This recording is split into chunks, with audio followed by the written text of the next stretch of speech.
Somewhere in the middle of the 20th century, a small group of scientists paused over a strange possibility. Not a discovery, not a claim, just a question that felt slightly out of place. What if some of the traits that shape the human body did not fully form on land? The idea came to be known as the Aquatic Ape Theory. Humans are classified as land mammals. We are grouped neatly with other primates, placed firmly on solid ground, and yet our bodies do not follow all the same rules. We are nearly hairless, even though hair is one of evolution's most carefully preserved traits. Across millions of years, it is kept, refined, rarely lost. In us, it quietly fades. Beneath our skin lies a smooth, continuous layer of fat spread across the body rather than hidden deep around organs. This kind of distribution is unusual among land dwelling primates. Human infants, only days old, slip beneath the surface of water and instinctively hold their breath. Their heart rate slows. Oxygen is conserved. No training, no learning, just a response already there. As adults, we retain an unusual command over our breathing. We can pause it, stretch it, shape it. We use it to speak, to sing, to remain still for long moments underwater. Among primates, this level of control is rare. We sweat in a way other apes do not, constantly, across nearly the entire body. It allows endurance, but it also binds our survival closely to water in a way that feels oddly deliberate. Even the way we move raises questions.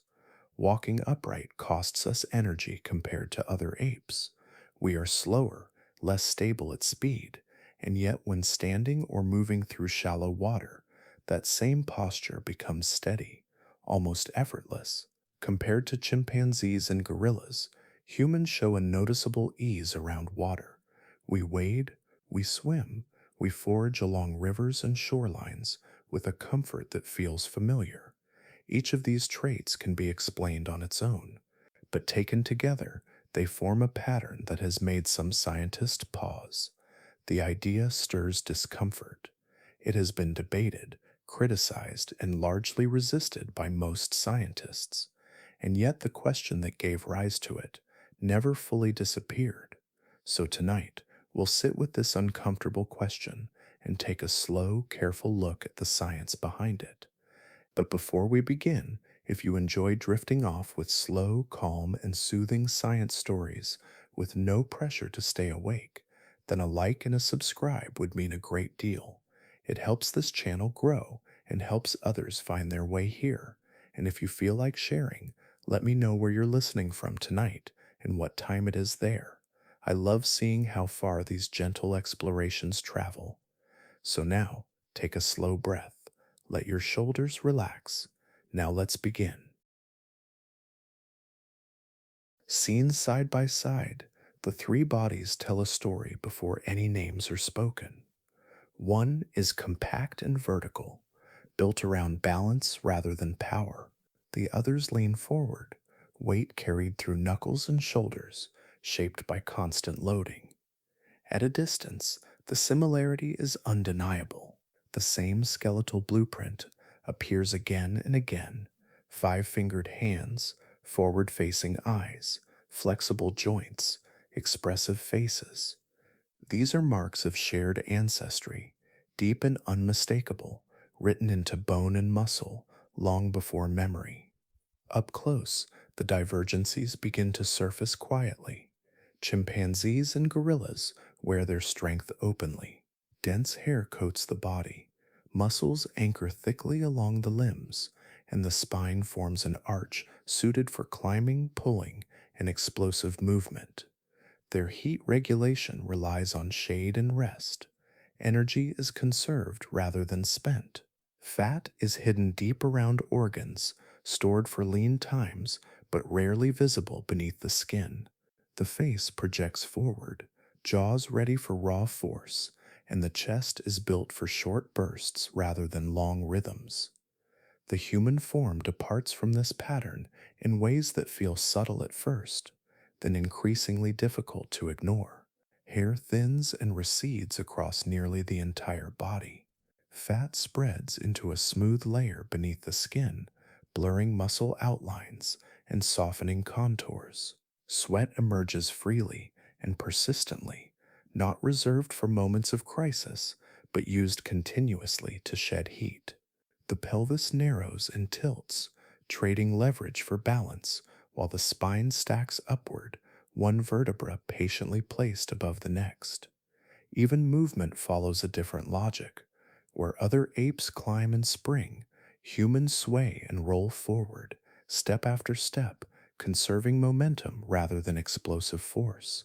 Arms shorten, legs lengthen, and the center of mass rise. Speed is sacrificed, but endurance quietly enters the design. The body no longer excels at sudden escape, yet it remains capable of continuing long after others must stop. In evolutionary terms, these differences are not judged in isolation. Expectations are shaped by comparison. Closely related species tend to vary around a shared solution, not abandon it entirely.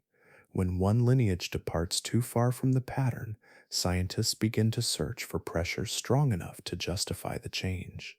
Forests create climbers, open plains favor runners, cold selects insulation, heat strips it away. Each environment leaves fingerprints that can usually be traced with confidence. Humans resist this tidy accounting. Traits appear that seem borrowed from different contexts, layered rather than replaced.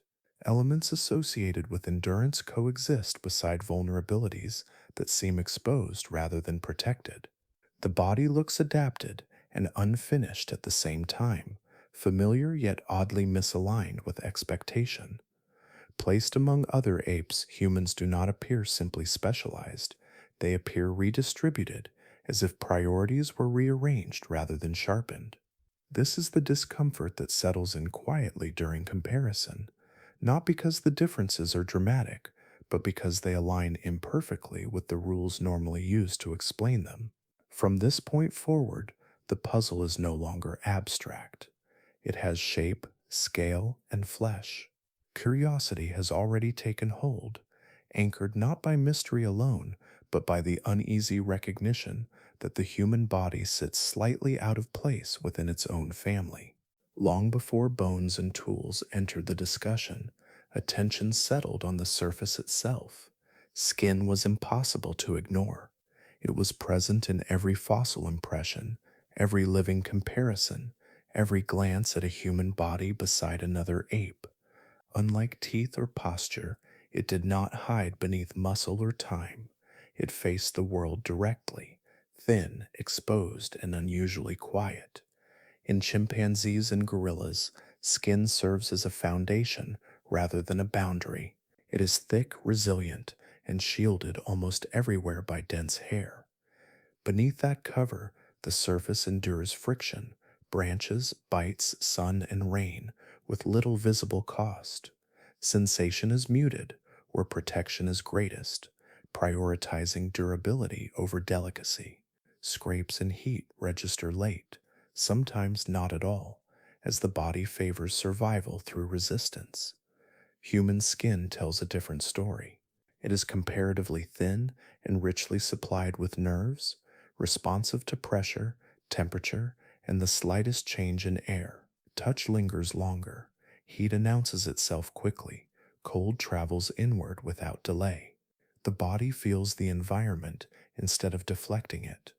Without fur to buffer contact, the skin becomes both interface and vulnerability, carrying information as much as protection. This exposure unsettled early researchers. Among mammals, naked skin is rarely left so unguarded unless compensated by other defenses. Armor thickens, fur lengthens, fat insulates, or behavior retreats from danger. Humans seem to do the opposite. The surface remained open while other protective features diminished. Even pigmentation varied widely, adapting to sunlight rather than blocking it altogether. The result was a body that sensed intensely but appeared poorly, shielded against abrasion, insects, and heat. Attempts to explain this pattern followed familiar paths. Tool use offered partial shelter, fire altered exposure, clothing arrived late and unevenly across history. None of these explanations fully resolved the timing problem. Skin had already changed before these cultural protections were reliable. The order felt reversed, as if vulnerability appeared first and solutions followed slowly behind. What made the puzzle sharper was consistency. Across populations and climates, the basic properties remained the same. Sensitive skin, reduced hair, and reliance on evaporative cooling through sweat formed a stable package. Evolution rarely removes defenses without installing alternatives, yet the alternatives seemed indirect. The surface itself was not reinforced. Instead, the body adapted to manage heat and sensation rather than blunt them. Because skin interacts with environment more constantly than almost any other tissue, it became an early focal point. It recorded lifestyle and texture and function. It hinted at how long bodies remained active, how often they cooled, how much contact they maintained with air and water. Unlike teeth or skulls, which often reveal diet or display, skin reflects conditions repeated daily, across seasons, over generations. In this way, the surface turned into a clue, not through what it did, but through what it failed to do. It did not conceal, it did not harden, it did not retreat. Instead, it stayed open, sensing, shedding heat, and offering little resistance. That quiet departure from expectation lingered in the background of evolutionary study, not dramatic enough to dominate the conversation, yet persistent enough to refuse dismissal. Skin became a starting point, a place where the human story felt slightly misaligned, and where curiosity first began to settle. Hair does not vanish easily in mammalian history. It is among the most persistent features ever produced by evolution, refined over tens of millions of years as insulation, camouflage, protection, and signal. Across deserts, forests, mountains, and ice, land mammals keep it close. Even where hair thins, it retreats carefully, never abandoning the body entirely. Near hairlessness is so rare that when it appears, it usually arrives alongside extreme conditions or compensating traits. On land, losing hair carries immediate costs. Skin is exposed to sun, abrasion, parasites, and rapid heat loss at night. Fur slows dehydration, dulls impact, and shields against insects. In primates especially, hair supports social signaling and protection during constant contact with branches, rough ground, and one another. Removing it without replacement is not a small adjustment. It is a gamble that usually fails unless strong pressures hold it in place. Humans stand almost alone among terrestrial mammals in taking that gamble. Body hair thins across the torso, limbs, and face, leaving only traces in specific regions. The pattern is not random, nor is it complete. The scalp remains insulated. The eyebrows persist. Certain areas retain coarse hair, while others become nearly bare. This selective retreat deepened the puzzle. Evolution rarely strips a trait unevenly without clear direction. Yet the logic behind the distribution resisted simple explanation. Many land-based theories emerged, each addressing part of the problem but never the whole. Heat regulation explained why hair might thin under sustained activity, yet it failed to explain why other endurance-oriented mammals kept their coats. Parasite reduction offered another angle, but many species tolerate heavy parasite loads without sacrificing fur. Sexual selection suggested social preference, yet preferences usually modify appearance rather than erase costly traits entirely. Each proposal fit a fragment, then fell quiet where the pattern broke. The timing further complicated matters.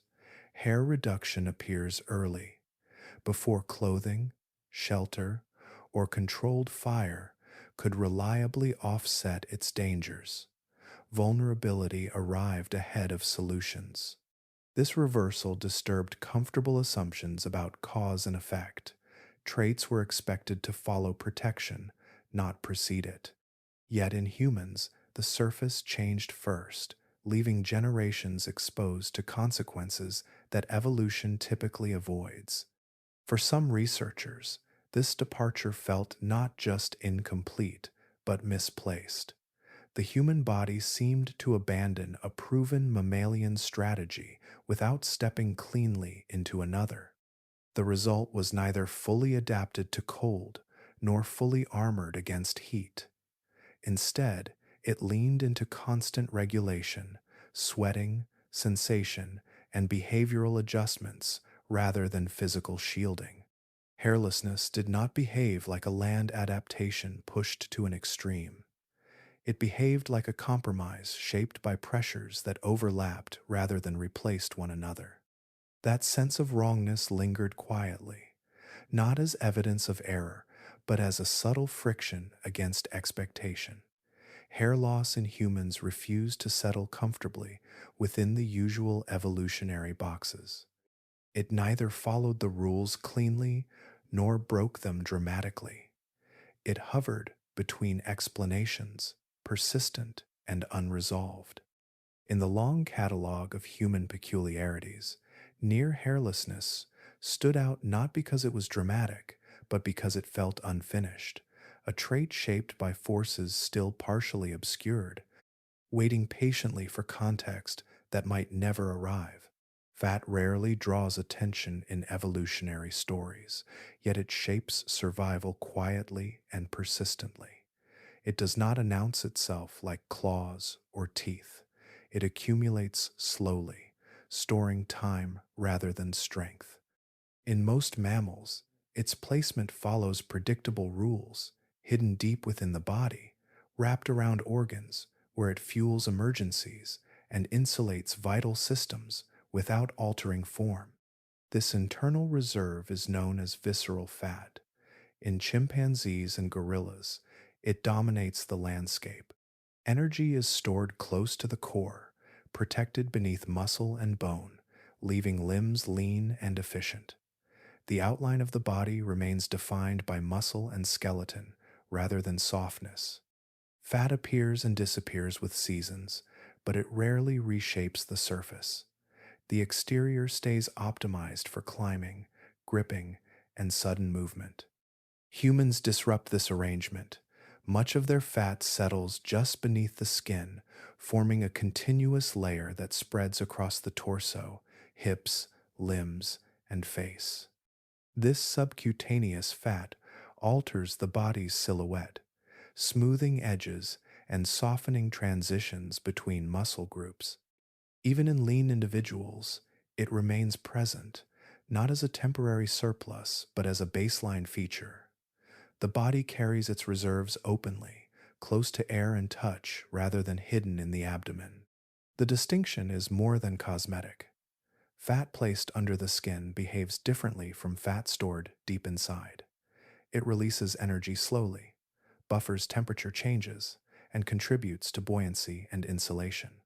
It also reshapes how heat moves through the body, working alongside blood flow and sweat rather than opposing them. In other primates, such functions are secondary. In humans, they appear woven into everyday physiology. This distribution puzzled early observers because it seemed inefficient by familiar standards. Subcutaneous fat is vulnerable. It offers little protection against puncture or injury and does not anchor the body for strength.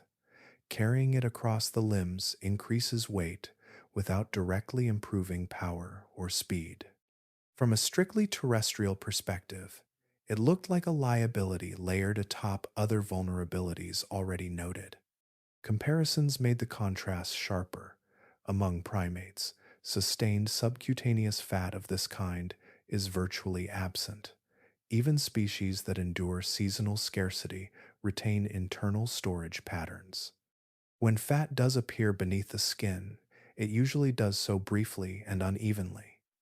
Humans alone maintain it persistently, from infancy onward, regardless of environment or activity. The importance lay not in how much fat humans carried, but in where it settled. Quantity fluctuated with diet and effort. Placement remained remarkably consistent. This suggested that distribution itself was under evolutionary pressure, selected deliberately rather than tolerated as excess. The body seemed organized to keep energy close to the surface, interacting with skin, circulation, and temperature in subtle ways. Because fat influences endurance, heat management, and survival during scarcity, its arrangement became another quiet inconsistency. It neither matched the primate template nor aligned neatly with expectations for fast, land based hunters.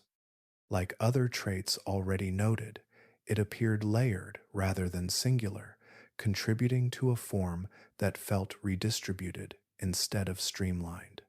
For researchers tracing human origins, this was another raised eyebrow, not dramatic on its own, yet persistent enough to deepen the sense that something about the human body refused to settle comfortably into familiar categories.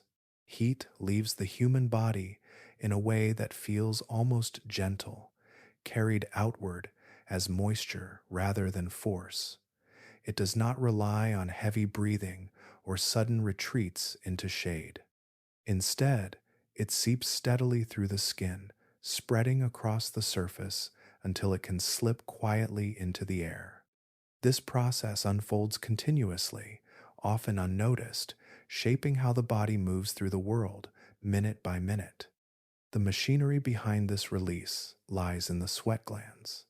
Humans possess millions of them, distributed densely across nearly the entire body. Unlike the scent glands prominent in many mammals, these glands produce a clear, watery fluid designed for one purpose alone. As sweat evaporates, it draws heat away from the skin, cooling the blood beneath and, in turn, the organs within. The system depends on exposure, airflow, and time rather than bursts of activity. Among mammals, this approach is unusual.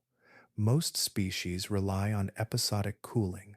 Dogs pant, increasing airflow only when overheating becomes acute. Hoofed animals sweat in limited areas, often triggered by stress or peak exertion rather than sustained movement. Primates, too, depend largely on shade, rest, and behavioral pauses. Cooling arrives in short intervals, followed by recovery. Humans rarely pause in the same way. Sweat begins early, sometimes before heat becomes threatening, and continues as long as movement persists. It does not wait for crisis. This constant regulation allows the body to remain active for extended periods, maintaining internal stability while muscles work and temperature rises. Over time, this creates endurance rather than speed, favoring duration over intensity. The advantages are clear, but never absolute. Sweating permits long stretches of activity in warm conditions, supporting travel, foraging, and persistence beyond the limits of many animals. At the same time, it carries risks. Water loss becomes a constant concern. Salt must be replaced. Without adequate hydration, the very system that cools the body can become a liability. Exposure increases vulnerability to sun and wind. The balance is delicate, maintained only through behavior and environment working in quiet partnership. For early researchers, this pattern resisted simple classification. Sweating seemed excessive for a primate that had already shed much of its protective hair. It demanded open skin, abundant water, and extended airflow. On open land, these requirements appeared costly. In dense forests, prolonged sweating made little sense. The system felt finely tuned, yet oddly specialized, as if shaped for conditions that overlapped several habitats without belonging cleanly to any single one. This discomfort arose because the system worked too well to be accidental, yet too differently to be easily placed. Constant sweating aligned poorly with models built around short exertion and rest. It suggested a body accustomed to steady output, comfortable managing heat over time rather than escaping it quickly. In combination with earlier traits already noted, sweating reinforced the impression of a physiology arranged around duration, exposure, and regulation, rather than strength or insulation. As with other features, the issue was not that sweating lacked explanation, but that no single explanation felt sufficient. It functioned smoothly within the human body, yet sat awkwardly within broader expectations. The result was another quiet inconsistency, not dramatic enough to rewrite theory on its own, yet persistent enough to remain present.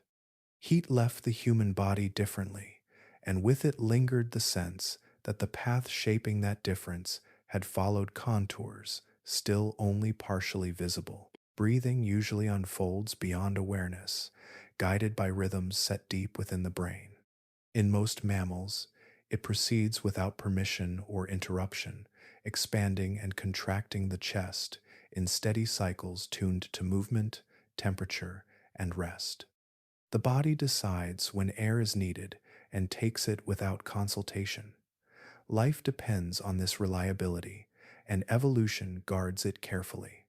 In chimpanzees, gorillas, and most other animals, this arrangement remains firmly intact. Breathing accelerates during exertion and softens during stillness, but it cannot be paused at will. Attempts to interfere are brief and instinctively overridden.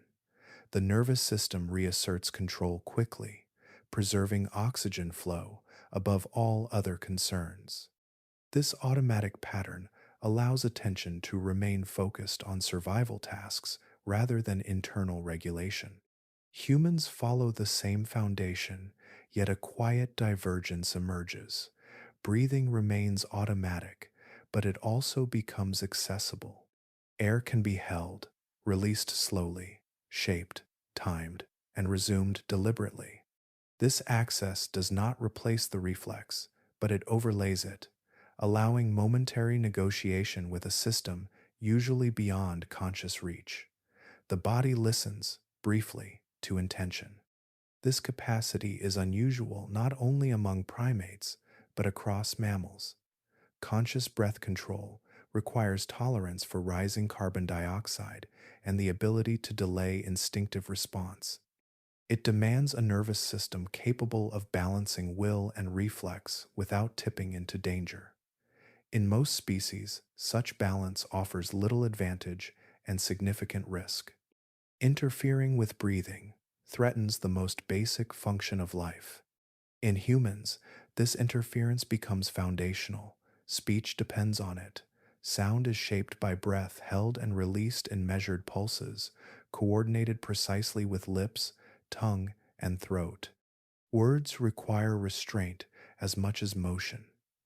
Singing extends this control further, stretching airflow across time in a way that no involuntary system could sustain. The voice emerges not from strength alone, but from discipline layered atop instinct. This layering connects subtly to earlier traits already noted. Reduced hair exposes the chest and throat to air. Sensitive skin registers changes in temperature and vibration. Sweating demands constant airflow across the surface. Breathing, too, becomes part of this open exchange, interacting with posture, endurance, and heat regulation. Air moves not only to sustain organs, but to modulate the body's relationship with its surroundings. Early observers noticed this convergence without fully articulating it. Breath control seemed linked to language and culture, yet its physiological roots ran deeper. Infants displayed pauses and adjustments that appeared untrained. Adults carried the ability across environments, holding breath under strain, regulating exhalation during labor, movement, and rest. The trait did not belong solely to communication, it belonged to regulation itself. Because breathing bridges voluntary and involuntary systems, it quietly tied together several unresolved threads. It hinted at a nervous system comfortable with exposure and control, a body accustomed to managing internal states continuously rather than reactively. Like other features, it did not stand alone as evidence of any single past. Instead, it functioned as connective tissue, linking endurance, communication, and environmental interaction into a single rhythm. Breathing remained automatic enough to preserve life, yet flexible enough to be shaped. In that flexibility, researchers sensed another subtle departure from expectation. Not dramatic, not definitive, but persistent. Air moved through the human body differently, obeying instinct first, yet listening briefly to the mind, as if shaped by a history that rewarded regulation alongside survival. Before language, before memory, before voluntary movement settles into place, the human body carries an old response. It appears not through learning or instruction, but through timing. When an infant meets water, something subtle occurs beneath the surface of the skin, quiet and immediate, as if a switch has been brushed rather than thrown. This response is known as the diving reflex. It is shared across many mammals, particularly those that encounter water regularly. When the face is submerged, the heart slows, blood flow shifts toward the brain and heart, and oxygen use becomes more conservative. The body enters a brief state of preservation, not struggling against the environment but adapting to it. In seals and whales, this reflex is strong and sustained. In land mammals, it is usually faint or difficult to observe. In human infants, it is unmistakable.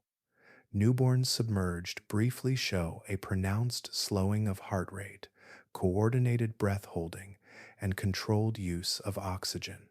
Their movements become economical rather than frantic. This is not a learned behavior. It appears before experience, before caution, before understanding. As infants grow, the reflex becomes less obvious, gradually masked by conscious control and caution, yet it never fully disappears. The physiological shift is precise. As the face contacts water, nerve endings relay information rapidly to the brain stem. The heart reduces its pace, conserving oxygen. Blood vessels in the limbs narrow, directing circulation inward where it is most needed. Oxygen already stored in the blood is stretched further, supporting vital organs while movement slows. The body behaves as though time itself has briefly thickened. For early researchers, this clarity was unsettling. Among primates, such a reflex had little obvious purpose. Chimpanzees and gorillas show only weak versions, rarely expressed and easily overridden. Their infants do not demonstrate the same coordinated response. The presence of a strong reflex in human infants felt out of proportion, as if it belonged to a different ecological rhythm than the one typically assigned to human ancestors. Attempts to explain it often softened its significance.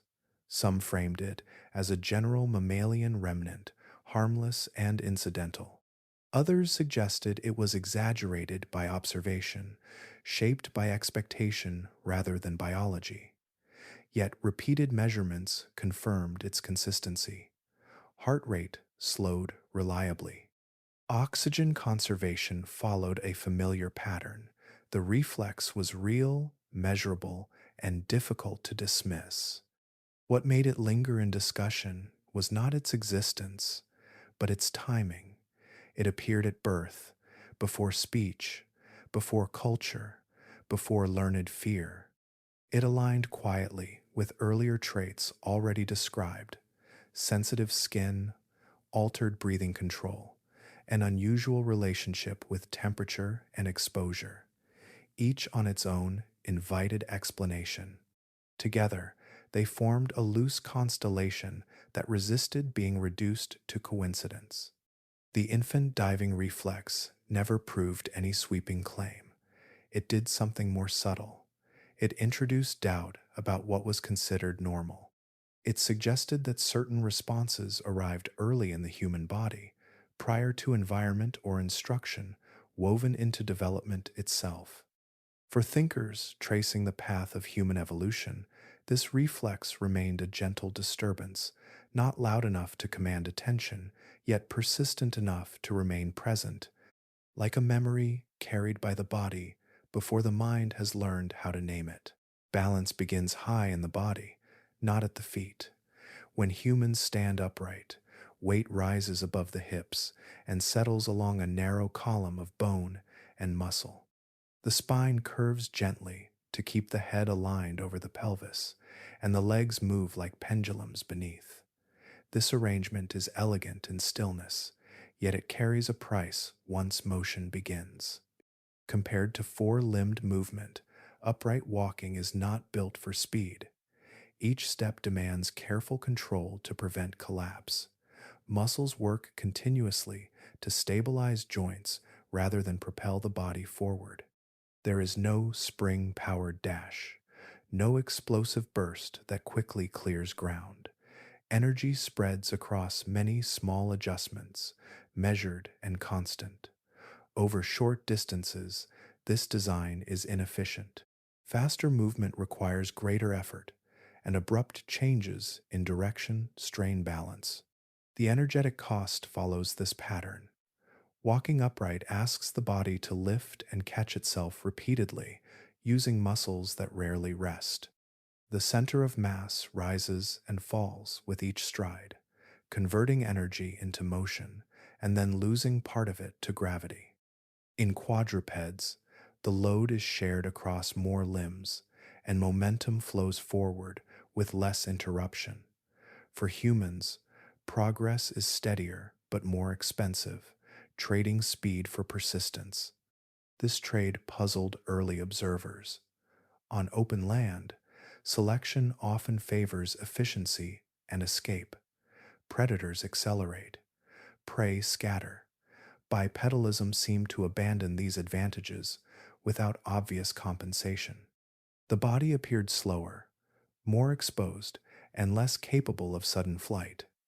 Yet the posture persisted, refined rather than reversed, suggesting benefits that lay outside simple chases. One of those benefits reveals itself where resistance rises gently around the legs. In shallow water, upright posture becomes surprisingly stable.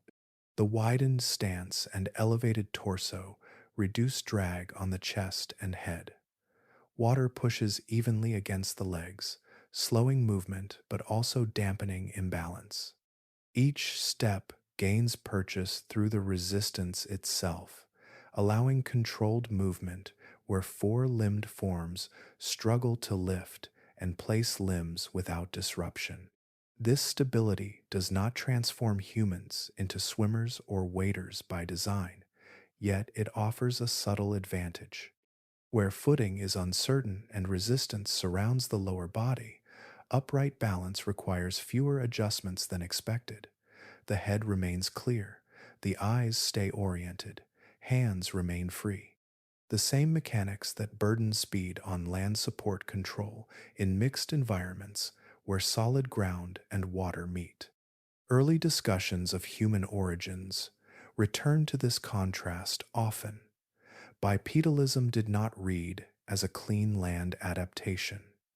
It felt transitional, effective across varied conditions, without excelling in any single one. The posture conserved energy over long durations, allowed steady travel, and maintained stability in situations that slowed others. It favored continuity over bursts, presence over escape. Because it carried clear costs, bipedalism demanded explanation. Its persistence implied that what it sacrificed in speed, it repaid elsewhere. across landscapes that shifted rather than remained uniform. For researchers tracing human difference, upright walking reinforced a growing impression. The body seemed shaped for balance across overlapping worlds, accepting inefficiency in one context to gain quiet resilience in another. Long before permanent shelters or fixed paths, movement traced the contours of water. The earliest traces of human presence cluster where land softened and narrowed, where rivers slowed, lakes gathered, and coastlines shifted with seasons. These places did not demand walls or clearings. They offered themselves openly, renewing what they provided with each cycle of rain and tide. Archaeological records reflect this quiet preference. Stone tools, butchered bones, hearth remnants, and footprints appear again and again near ancient shorelines and floodplains. Even where inland sites exist, they often align with long vanished streams or wetlands now buried beneath sediment. The pattern persists across regions and time periods, suggesting not coincidence, but habit. Water was not merely nearby, it was central. Rivers offered more than drinking. They guided travel through unfamiliar terrain, carrying sound and scent, connecting distant areas without effort. Lakes moderated temperature, softening extremes of heat and cold. Wetlands concentrated life, gathering plants, fish, birds, and grazing animals into dense, predictable spaces. Food arrived regularly without requiring pursuit over long distances. Danger remained present, yet visibility improved. Movement slowed, encounters became more manageable. Living near water shaped daily rhythm. Gathering replaced constant searching. Waiting became productive rather than costly. Activities stretched across longer intervals, allowing bodies to remain active without exhaustion. Children could stay close, elders could linger.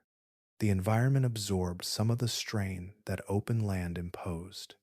This did not remove risk, but it redistributed it, trading sudden scarcity for steady vigilance. Over generations, such settings quietly molded behavior. Familiarity bred skill. Hands learned to probe mud, lift stones, and separate edible from inedible without haste. Timing adjusted to seasonal pulses rather than daily chases. Tools grew simple and durable, suited for repeated use rather than single events. Social patterns followed, clustering around shared spaces that returned value consistently. Water also preserved evidence of itself. Sediments recorded footprints. Floods buried camps gently rather than erasing them. Organic materials endured longer where moisture remained stable. This biases the record, yet, even accounting for that, the repetition remains difficult to ignore. Where water flowed or pooled, humans returned. The presence of water did not confine movement. Instead, it created corridors. Shorelines invited exploration along their length. Rivers carried information downstream, linking distant groups through shared resources and rhythms. Contact increased without the pressure of confrontation. Exchange followed naturally, shaped by the meeting of currents rather than the clash of territories. Environment and body responded to one another over time. Preference turned into expectation. Skills refined. Traits that aligned with endurance, regulation, and patience found consistent use. Those that demanded sudden exertion mattered less. Without conscious intent, surroundings filtered behavior, and behavior filtered form. Early thinkers noticed this recurrence and hesitated. Water appeared too often to be dismissed, yet not decisively enough to serve as explanation on its own.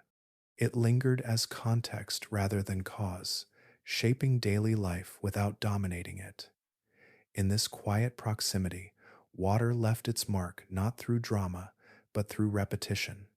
It became a steady companion to early humans, guiding movement, sustaining presence, and subtly influencing what endured from one generation to the next.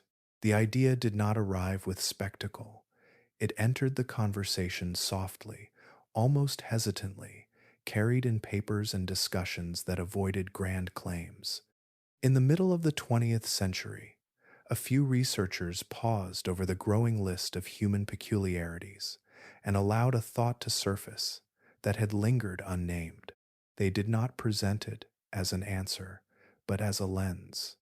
At that time, the scientific landscape was orderly and cautious. Human evolution was being mapped primarily through fossils, comparative anatomy, and emerging frameworks that favored clear terrestrial narratives. Savannas, forests, and open plains dominated reconstructions. Adaptation was expected to align cleanly with visible environments. Explanations were valued when they minimized speculation and stayed close to bone and stone. Yet the catalog of unresolved traits had grown difficult to ignore. Hairlessness, sweating, fat distribution, breath control, infant reflexes, and upright posture had each been explained in fragments. Taken together, they refused to settle.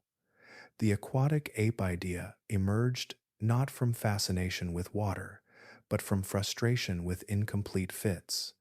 It was an attempt to group anomalies under a shared environmental pressure rather than treat them as isolated accidents.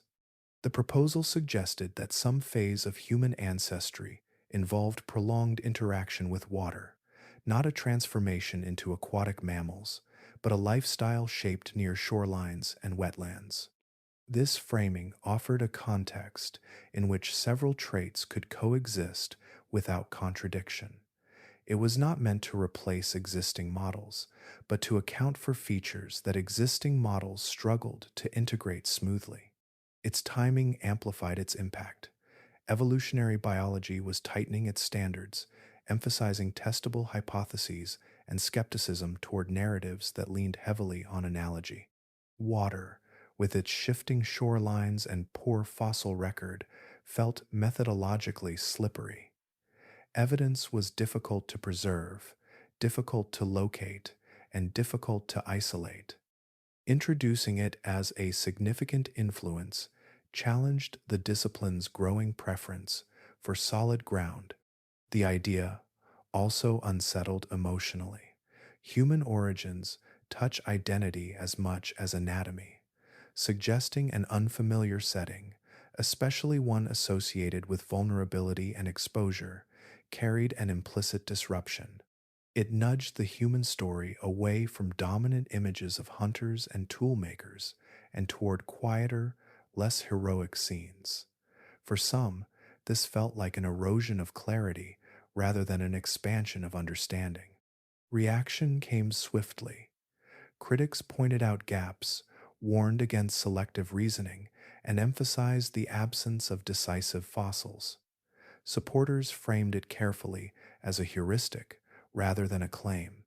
Over time, the idea was sidelined, not disproven, but set aside as incomplete and methodologically weak. Still, it left a trace. What mattered was not whether the theory endured, but that it surfaced at all. It revealed pressure points within established explanations, showing where confidence thinned into assumption. By proposing a different backdrop, it exposed how strongly narratives shape interpretation. The aquatic ape idea felt disruptive because it did not argue loudly. It simply rearranged context, and in doing so, made the familiar appear unsettled.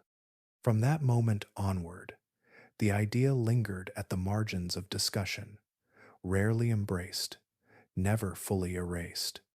It existed as a reminder that unanswered questions had reached a density that invited unconventional thinking.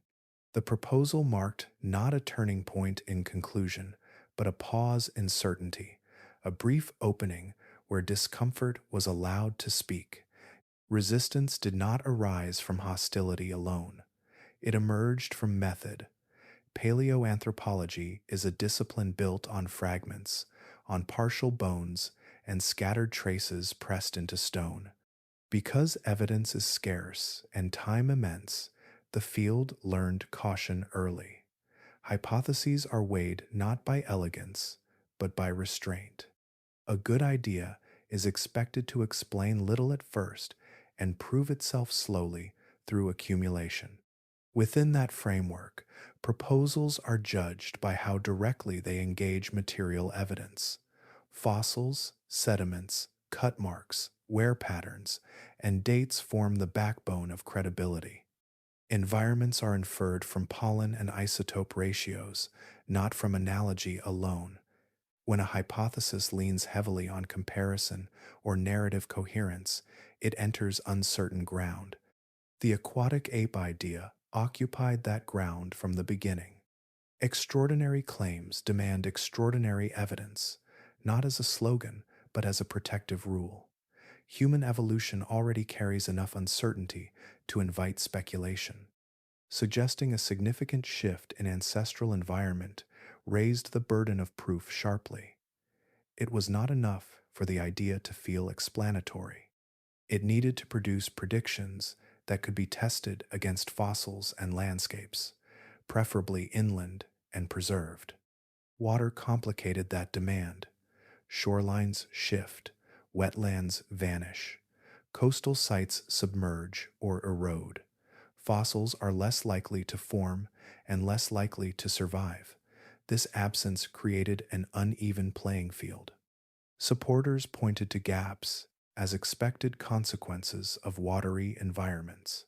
Critics saw the same gaps as disqualifying. In a field trained to distrust missing evidence, absence carried weight. Emotions entered quietly but steadily. Human origins are not a neutral subject. They touch ancestry, identity, and long-held images of progress. The dominant narrative favored adaptability through tools, fire, and open landscapes. It framed humanity as a species that confronted exposure head-on. Introducing water as a shaping influence softened those edges. It replaced clarity with ambiguity. For some, this felt like dilution rather than addition. There was also discomfort with how easily the idea could be stretched. Popular interpretations sometimes exaggerated its scope, drifting toward images of near aquatic ancestors that the original proposal did not support. Each distortion reflected back onto the core idea, making it harder to discuss without defending against extremes. Nuance struggled to survive public translation. Reputation played its role. Scientific ideas do not circulate independently of the people who propose them. Once skepticism hardened around the aquatic ape hypothesis, association alone became risky. Engaging with it invited scrutiny not only of evidence, but of judgment.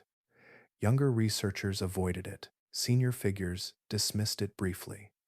Over time, it became easier to ignore than to refine. Yet resistance did not erase the questions that gave rise to the idea. It redirected them.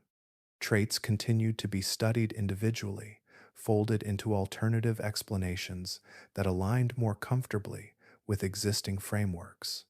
The aquatic ape idea remained present as a cautionary example, often mentioned in passing, rarely explored in depth. What resistance revealed most clearly was the tension between curiosity and discipline. Paleoanthropology depends on both, yet balances them unevenly. The idea triggered resistance not because it was provocative, but because it unsettled the rules by which provocation is allowed. In that discomfort, the field reaffirmed its boundaries, even as the underlying puzzles remained quietly unresolved. Fossils enter the world quietly, under conditions that are narrow and unforgiving.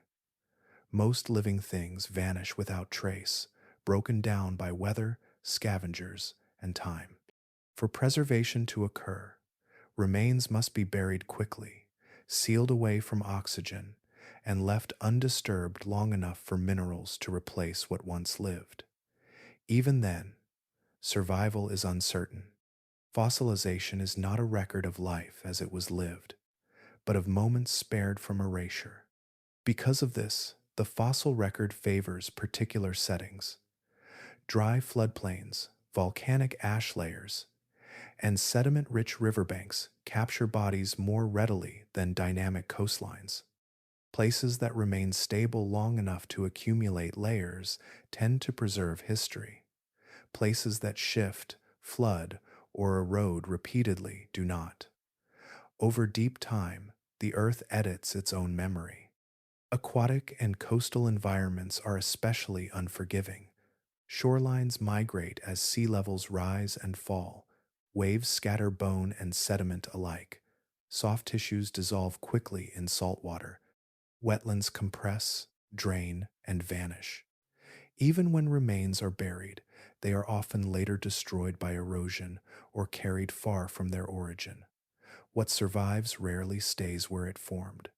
This reality creates uneven visibility. Inland ecosystems leave behind clearer trails, water-shaped landscapes leave only hints. The absence of fossils in coastal zones does not indicate absence of life, yet it complicates interpretation. Without remains to measure, hypotheses struggle to anchor themselves. In paleoanthropology, where every fragment matters, this silence becomes heavy. Gaps in the fossil record are common, but they are not neutral. Some gaps align with known processes and are accepted quietly. Others appear exactly where evidence would be most useful. In these cases, absence draws attention. It invites skepticism, especially when a proposal depends on environments least likely to preserve remains. The aquatic ape idea stood directly within such a gap. Supporters pointed out that missing fossils were expected if early humans spent time along coasts and wetlands. Critics countered that expectation could not replace confirmation. In practice, both positions were technically correct. Fossils were unlikely to be found, yet science depends on what can be found. The field could not move forward without material to examine, measure, and compare. Over time, this absence hardened into a verdict, not proof of error, but proof of insufficiency. Without fossils showing clear adaptation tied to aquatic settings, the idea lacked the leverage required to remain central. Other models, grounded in inland sites with recoverable remains, advanced more easily. They could be refined, challenged, and adjusted using tangible evidence. The silence of the coastal record did not resolve the debate. It closed it operationally. In a discipline shaped by fragments, what cannot be unearthed often cannot be pursued. The absence became decisive not because it disproved the idea, but because it halted progress. Without fossils to work on, discussion circled without gaining traction. In the end, the fossil record did what it always does. It preserved some stories and erased others, not by intention, but by circumstance. What remained guided theory. What vanished lingered as speculation. The aquatic environments that resist preservation left behind a quiet boundary, reminding researchers that knowledge is shaped as much by what survives as by what once lived. Genes speak in patterns rather than stories. They record pressure, repetition, and survival across spans too long for memory. When environments favor a trait, sequences persist. When conditions shift, variation appears. Over time, these quiet adjustments accumulate, leaving traces that can be read long after landscapes have changed. In humans, genetic evidence confirms adaptation, but rarely points in a single direction. Variants tied to skin pigmentation track sunlight exposure with precision. Genes involved in metabolism reflect fluctuating diets. Others influence sweating, circulation, and temperature regulation. Each adjustment fits comfortably within known evolutionary mechanisms, yet none stand apart as definitive markers of one dominant past. Some genetic traits invite comparison beyond land. Elements linked to fatty acid processing resemble those seen in species that consume aquatic foods, though similar patterns also arise in terrestrial animals with varied diets. Certain oxygen related pathways echo those found in diving mammals, yet remain far weaker and less specialized. These overlaps suggest convergence rather than lineage, similar solutions arising under different pressures without implying shared environments. At the same time, many expected signals fail to appear. There are no genes indicating radical restructuring of lungs, limbs, or sensory systems associated with sustained aquatic life. Human DNA preserves the imprint of a terrestrial primate, modified but not transformed. The skeletal framework remains legible at the molecular level, resisting narratives that push too far from ground based origins. This mixed signal frustrates simple conclusions. Genetics excels at confirming what changed and when, but struggles to reconstruct context without corroboration. A gene may reflect endurance without revealing terrain. It may record temperature stress without specifying climate. Adaptation leaves footprints, but not maps. For the aquatic ape idea, genetics became neither ally nor adversary. It failed to deliver confirmation, yet it also failed to deliver a decisive dismissal. The absence of strong aquatic signatures aligned with skepticism, while the presence of subtle parallels kept questions alive. The picture grew more intricate, not clearer. This ambiguity highlights a broader truth about evolutionary study. Genes respond to many pressures at once. Diet, movement, temperature, and behavior overlap. Selection rarely isolates a single factor long enough to leave an unmistakable mark. Instead, traits layer and interact, producing mosaics that reflect complexity rather than clarity. Researchers learned to sit with this tension. Genetic data expanded rapidly, offering ever finer resolution, yet interpretation remained cautious. Each discovery narrowed possibilities while opening new uncertainties. The hope of a single genetic key faded, replaced by appreciation for distributed influence. In this landscape of partial answers, frustration lingered quietly, not because evidence contradicted itself, but because it refused to settle. Genetics revealed adaptation without allegiance to a singular narrative. It supported endurance, regulation, and flexibility without naming the stage upon which these traits were rehearsed. Rather than closing the case, genetic insight reframed it.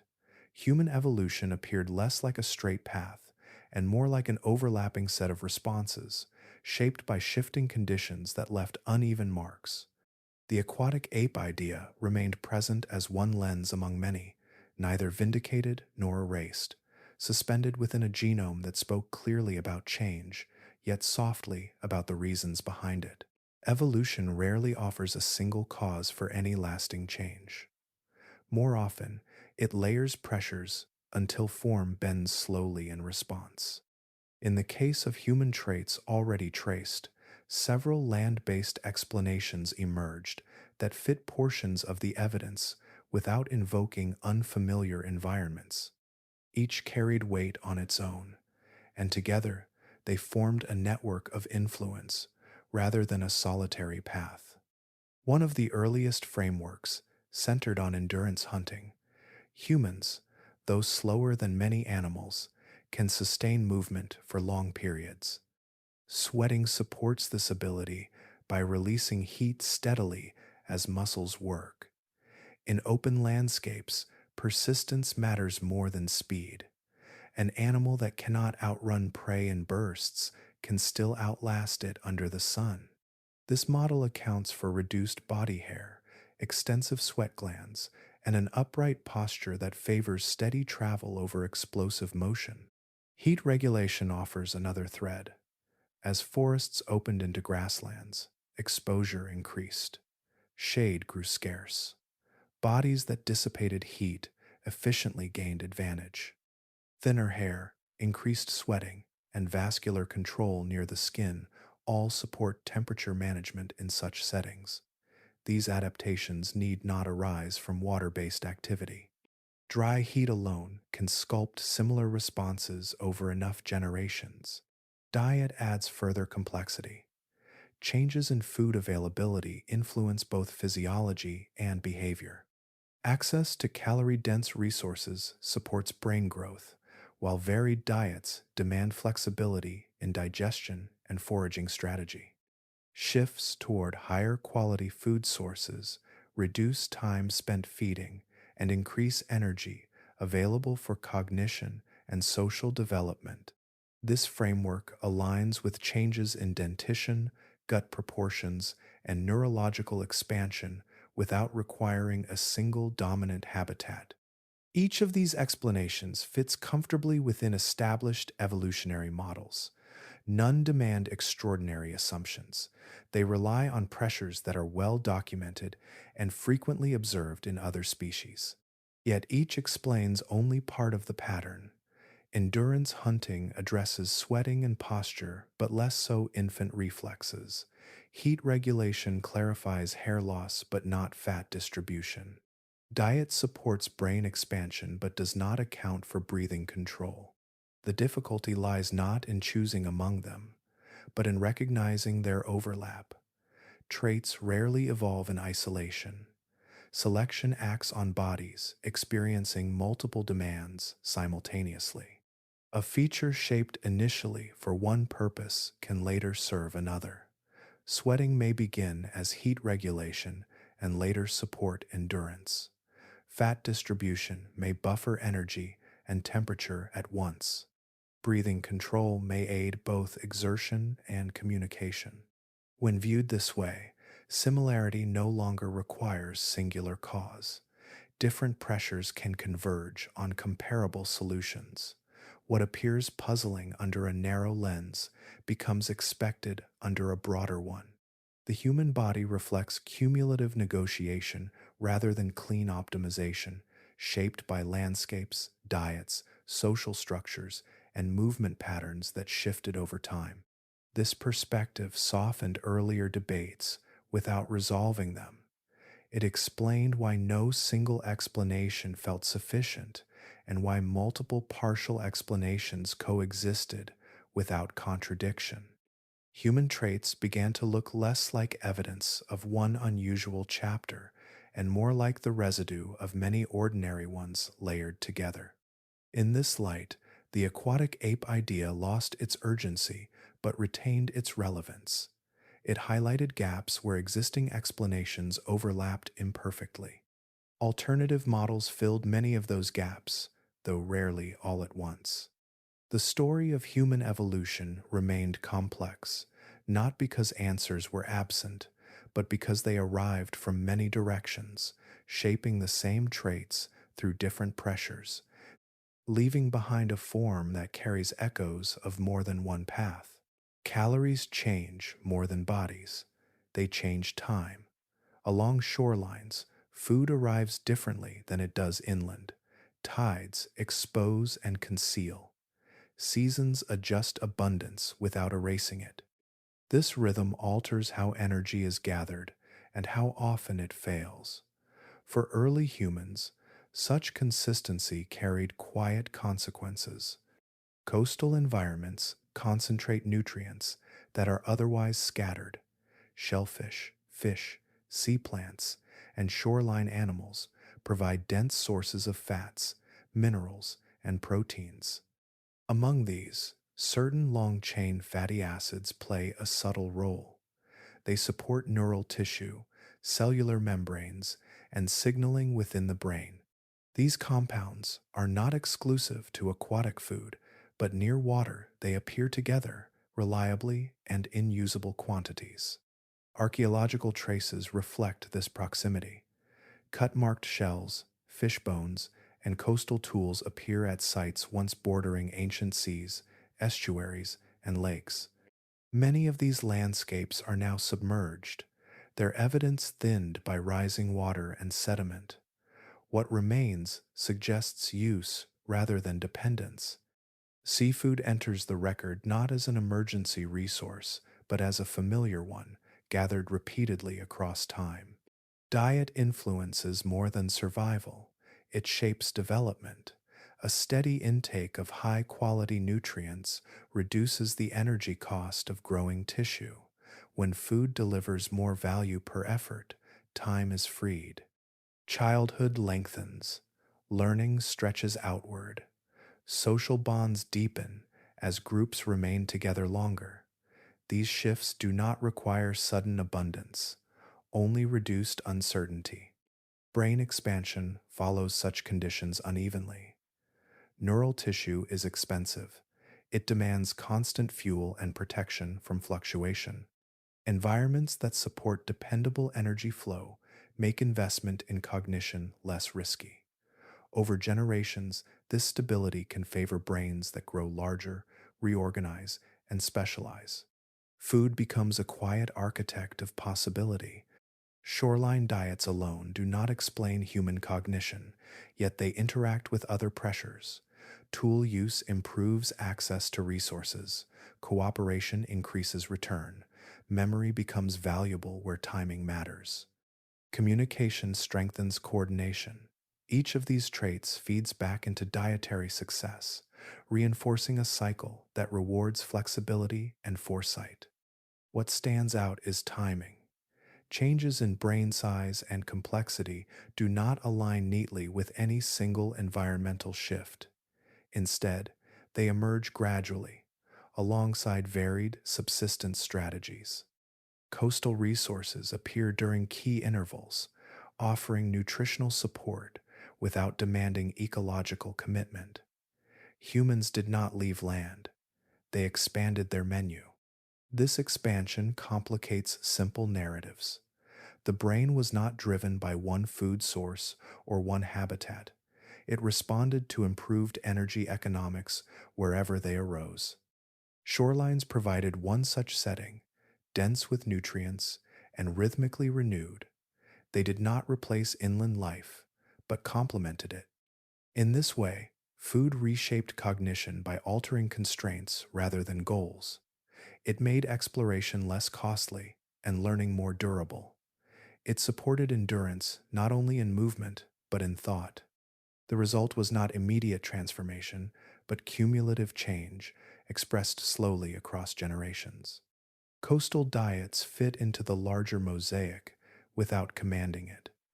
They explain neither everything nor nothing. They offer context for when and how certain changes became feasible. In the long story of human evolution, food near water did not dictate direction. It widened the path, allowing minds to grow where energy could quietly keep pace. Tool use does not arrive suddenly in the human story. It creeps in quietly, shaped by opportunity rather than intent.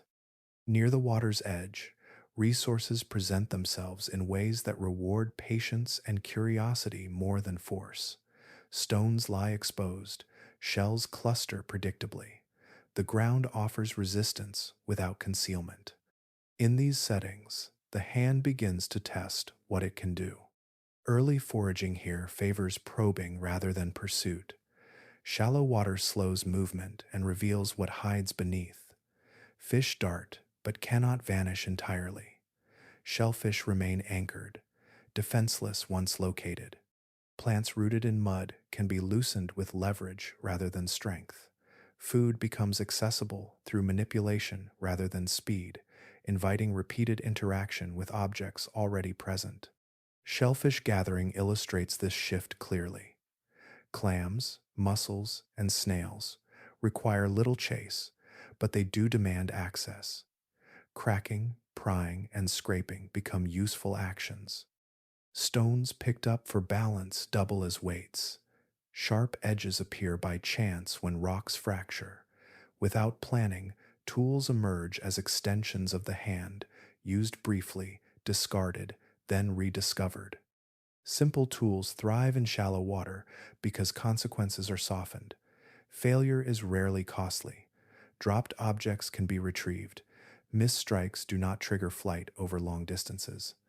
The environment slows everything down, creating space for trial without urgency. Movements can be repeated, adjusted, and refined without penalty. Over time, these interactions accumulate.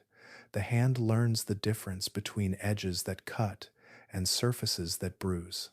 Weight gains meaning. Shape becomes relevant. An object that works once is more likely to be picked up again. This is not innovation driven by need alone, but by familiarity.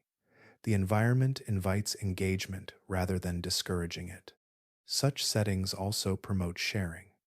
Foraging near water often occurs in clusters rather than isolation. Tools pass between individuals informally. A successful technique is observed rather than taught. Children watch adults manipulate objects without explanation. Learning spreads through presence rather than instruction, gradually embedding behavior within the group.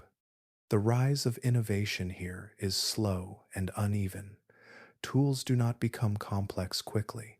Instead, they stabilize. Certain forms repeat because they suffice. A stone shaped by chance becomes preferred. A shell used as a scoop gains value. Progress emerges not through leaps, but through retention. What works stays close at hand. This process does not require abstract planning or symbolic thought. It relies on repetition, attention, and tolerance for experimentation. Shallow water supports all three. It offers resources that renew, surfaces that resist, and time that stretches without pressure. Innovation grows quietly where movement slows.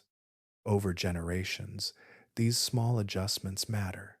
Hands adapt to finer control. Brains respond to patterned interaction. Objects become part of daily rhythm. Tool use shifts from incidental to expected, woven into behavior without ceremony. At the water's edge, innovation did not announce itself. It accumulated through ordinary acts, performed repeatedly in forgiving spaces. The result was not a sudden technological awakening, but a gradual expansion of possibility, shaped by environments that allowed ideas to form slowly, held in place by habit before ever being recognized as tools. Comparison begins quietly, with shape and behavior rather than conclusion. When humans are placed alongside mammals that spend time both on land and in water, certain parallels surface without effort. Fat beneath the skin insulates. Breath can be held longer than expected. Body hair reduces drag. Limbs move rhythmically rather than explosively. These similarities are real, observable, and measurable. In seals, otters, and some aquatic carnivores, subcutaneous fat smooths, contours, and buffers temperature. In humans, a thinner version performs a subtler role, moderating heat and energy rather than sealing against cold water. Semi-aquatic mammals show an ability to regulate breathing during dives. Humans retain a muted echo of this capacity, not refined for depth or duration, but flexible enough to allow controlled pauses. Sweating, rare among aquatic mammals, nevertheless serves a parallel goal of heat exchange at the body's surface. These points of overlap are not imagined. They sit comfortably within comparative physiology, showing that different lineages sometimes arrive at similar solutions when facing overlapping challenges. Convergence is common in evolution. Wings appear in birds, bats, and insects without shared ancestry. Streamlined forms arise wherever movement through fluid matters. Similarity alone does not imply relationship. Where comparison falters is in degree and integration. Semi-aquatic mammals carry suites of traits tightly bound to water. Limbs flatten or web. Torsos elongate. Sensory systems adapt to pressure and sound. Oxygen storage increases dramatically. Humans show none of this cohesion. Their lungs remain ordinary.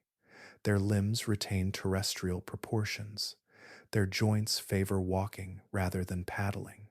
The body never commits fully. This is where analogy grows dangerous. It tempts the mind to extend resemblance into narrative. A shared trait invites a shared story. Yet evolution does not operate by theme. It responds locally to pressure, shaping pieces without regard for symmetry. A feature borrowed by comparison may emerge for entirely different reasons. Analogies help generate hypotheses, but they falter when asked to carry proof. They rely on interpretation rather than measurement. Similarity must be weighed against absence, and absence often speaks louder. Humans lack the unmistakable markers of aquatic specialization. Their relationship to water appears partial and opportunistic rather than defining. Early proponents of broader comparisons understood this risk unevenly. Some framed similarities cautiously, as prompts for reconsideration. Others leaned too heavily, allowing pattern to suggest history. Critics responded by tightening boundaries, emphasizing the difference between resemblance and dissent. The debate hardened around this distinction. The line between pattern and proof rests in evidence that narrows possibility. Patterns widen interpretation. Proof constrains it. Fossils, genetics, and functional anatomy provide constraint. Analogy provides context. When context overwhelms constraint, narrative overtakes inference. In the end, comparison remains useful when handled gently. It illuminates which human traits are unusual and which are not. It highlights how bodies can respond to similar pressures without sharing paths. It reminds researchers to look broadly without concluding quickly. Humans resemble semi-aquatic mammals just enough to invite attention and differ just enough to resist classification. The resemblance opens doors to inquiry, while the difference closes them before certainty sets in. Between those two movements, careful study continues, guided by similarity, corrected by restraint, and anchored in the difference between what looks familiar and what can be shown. Some ideas fade quickly once evidence moves on. Others linger quietly, not because they are proven, but because they leave behind something unresolved. The aquatic ape idea belongs to this second category. Long after formal debate cooled, its outline remained faintly visible, traced by questions that never found clean closure.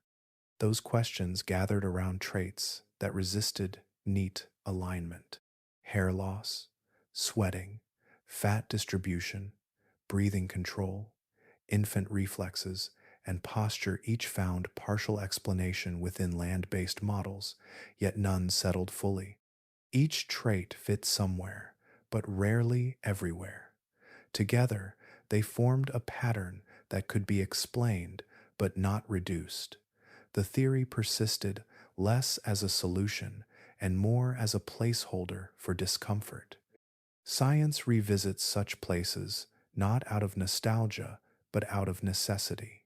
When evidence explains most of a system but leaves edges frayed, alternative perspectives return quietly. They are not revived whole. They are tested again against new data, often stripped of their earlier assumptions. What remains is not belief, but utility. A rejected idea can still illuminate where understanding thins. This process depends on distinguishing between being wrong and being incomplete. A wrong idea collapses when confronted by evidence. An incomplete one survives because evidence passes through it without filling the gaps. The aquatic ape idea was not overturned by contradiction. It was set aside due to insufficiency. Its core questions remained unclaimed by other explanations. Over time, new discoveries reframed the context. Genetics, complicated narratives, archaeology expanded coastal records slowly. Models of evolution grew more comfortable with overlap and mosaic adaptation. These shifts did not validate the theory, but they softened the certainty that had dismissed it. The conversation widened, making space for complexity without endorsing extremes. Traits once seen as anomalies became examples of convergence, flexibility, and layered pressure. Yet, even as understanding deepened, some unease persisted. Certain features still demanded multiple explanations to account for their timing and integration. The theory endured as a reference point, a reminder that some puzzles had been addressed through combination rather than resolution. Rejected ideas often survive at the margins because they perform a function. They mark areas where confidence exceeds evidence. They warn against oversimplified narratives. They encourage humility in reconstruction. In this sense, the aquatic ape idea outlived its plausibility by becoming a cautionary tool rather than a claim. Its survival did not mean it was secretly correct. It meant that the story of human evolution remained unfinished in visible ways. The theory reminded researchers that absence of proof does not equal proof of absence, and that tidy explanations can conceal unresolved detail. It lingered as context rather than contender. In the end, the idea never fully died because it was never fully alive as doctrine. It existed as a question shaped into hypothesis, then released back into uncertainty. Science does not bury such questions easily. It sets them aside, knowing that what feels incomplete now may someday be reframed, not resurrected, but understood differently within a broader, more patient view of how complex stories unfold. Ideas change as they travel. Once they leave journals and conference halls, they pass through filters of curiosity, simplification, and spectacle. The aquatic ape idea followed this path slowly at first, then all at once. What began as a tentative attempt to frame anomalies became something louder in the wider world, reshaped by retelling rather than refinement. Popular culture favors clarity over caution. Subtlety rarely survives translation. As the idea spread, its conditional language thinned. Tentative phrases softened into implication, and implication hardened into assertion. Water shifted from influence to destination. Shorelines stretched into long imagined chapters of semi-aquatic existence. Traits once discussed as overlapping pressures became evidence of a singular way of life. These exaggerations were not always malicious. They followed familiar patterns of curiosity. Humans are drawn to origin stories that feel distinct and cinematic. Ancestry tied to water offered novelty and contrast, an image that stood apart from open plains and hunting bands. In retelling, complexity felt unsatisfying. Simpler narratives moved faster. Claims soon appeared that drifted beyond the available evidence. Humans were described as near swimmers by design. Hairlessness became proof of streamlining. Breath control was framed as a remnant of diving capacity rather than a flexible adaptation. Each step leaned on analogy without restraint, stretching resemblance into conclusion. As this version gained attention, scientists grew increasingly distant. The original idea became difficult to discuss without first dismantling its exaggerations. Nuance required time, while distortion traveled quickly. Researchers who engaged risked association with claims they did not support. Silence became safer than correction. This withdrawal deepened misunderstanding. Without scientific voices shaping the conversation, the public version evolved unchecked. The gap widened between what was proposed and what was perceived. The theory became a caricature of itself, easier to dismiss than to clarify. Nuance is fragile outside its native environment. It depends on shared context and patience. Popular frameworks reward certainty and novelty instead. As a result, the aquatic ape idea became a case study in how hypotheses can be undone not only by evidence, but by interpretation. Within academia, the distortion mattered. It reinforced skepticism and hardened boundaries. An idea already struggling for material support now carried reputational weight. To revisit it invited distraction from more productive lines of inquiry. Distancing was not always about disagreement, it was about protecting focus. Over time, the distorted version overshadowed the original entirely. Few remembered that the idea was never meant as a replacement story. It had been a lens, not a destination. That distinction dissolved, as repetition favored extremes. This process reveals less about the idea itself and more about how knowledge moves through culture. Concepts thrive or fade not only on accuracy, but on how they are received. When nuance is lost, debate shifts away from substance toward defense and dismissal. In the end, distortion closed conversations that might otherwise have remained open. It transformed a cautious proposal into a cautionary example. The aquatic ape idea became something scientists avoided not because it raised questions, but because the space around those questions had grown too loud to support careful thought. Consensus settles slowly in science, shaped by accumulation rather than declaration. Over decades of debate, revision, and evidence gathering, a shared position emerged that most researchers now hold comfortably. Humans did not evolve as aquatic mammals. Their bodies do not bear the integrated suite of changes that such a path would require. Lungs, limbs, senses, and skeleton remain firmly within the bounds of terrestrial primates, altered but not transformed. At the same time, few deny the presence of water in the human story. Rivers, lakes, wetlands, and coasts appear repeatedly as places of activity, sustenance, and movement. Water offered resources, moderated climates, and shaped daily behavior without redefining anatomy. Its influence was persistent rather than absolute, woven into life without overtaking it. This balance reflects a broader understanding of how evolution operates. Traits do not arise in isolation or in neat sequences. They overlap, reinforce, and sometimes contradict one another.